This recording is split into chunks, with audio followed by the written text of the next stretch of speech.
ఎవరు చేశారు అది? నువ్వే చేసావా?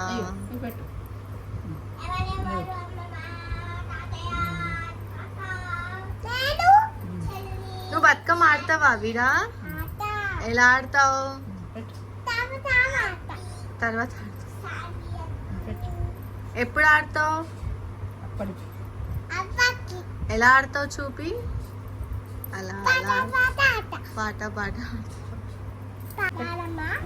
గౌరమ్మ ఏంటిది అది అవిరా? అది అది ఏంటిది ఇప్పుడు పెట్టావు? ఏంటిది అది? గౌరమ్మ.